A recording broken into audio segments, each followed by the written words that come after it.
Gina, ang tanong po, trabaho ba ng security officer gastusin, i-release, ilabas yung confidential fund na dinisburse po ninyo?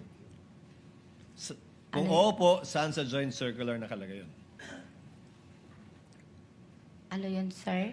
Trabaho po ba ng security officer gastusin yung nirelease yung confidential fund? Iba po yung implement. Siyempre, siya yung magagawa ng surveillance. Siyempre, siya po yung kukuha ng mga operative na sa intelligence.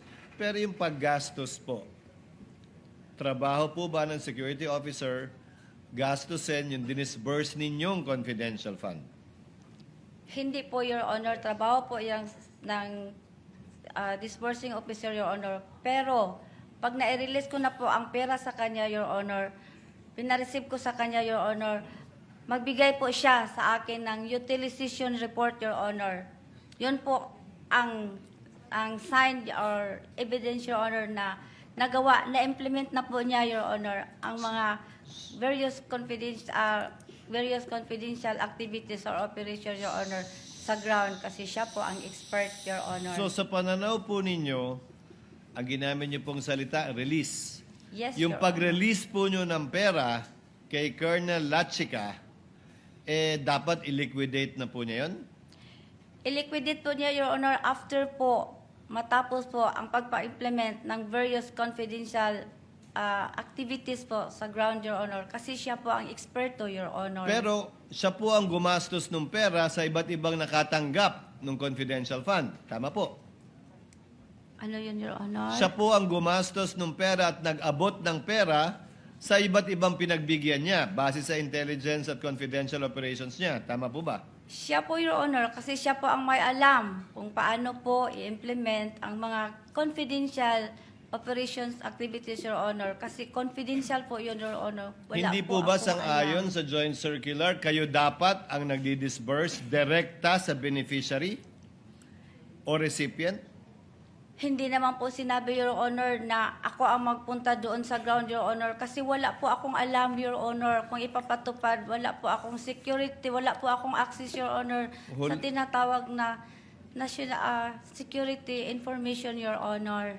Huling katanungan po kaugnay nito bago ko ipasa kay Atty. Lagutan. Sa pananaw niyo po ba, sa pag-release niyo kay Colonel Lachica, recipient si Colonel Lachica ng confidential fund o ginampanan po niya yung tungkulin niya sa pag-disburse lamang? Nalibog ko. I'm sorry. Recipient po ba si Attorney Lachica, si Colonel Lachica, o tagapagbigay lang siya ng perang nirelease niyo sa kanya? Wait. Yung pera po ba'y tinanggap ni Colonel Lachica para sa sarili niya? Hindi, Your Honor. Tinanggap po niya para ipamigay sa ibang tao? Tinangka po niya, Your Honor, para po, Your Honor, sa mga gastusin in relation po sa pagpatupad ng confidential activities or operations, Your Honor. Kasi siya po ang may alam, Your Honor, at saka confidential in nature po, Your Honor. So sa pananaw po ninyo, hindi siya recipient, si Colonel Lachica? Yun po ang explanation ko sa iyo kanina, Your Honor. Hindi nga po siya recipient?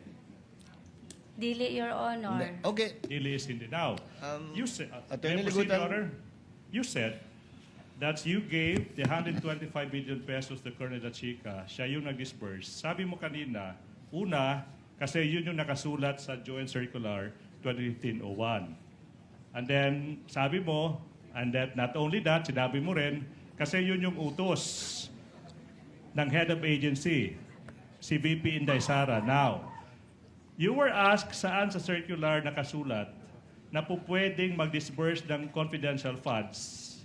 Isang security officer, hindi mo mahanap. Tama po ba? Tama po ba, ma'am? Yes or no? Yes or no? This is a premise to the next question, Your Honor. Witness may answer, counsel.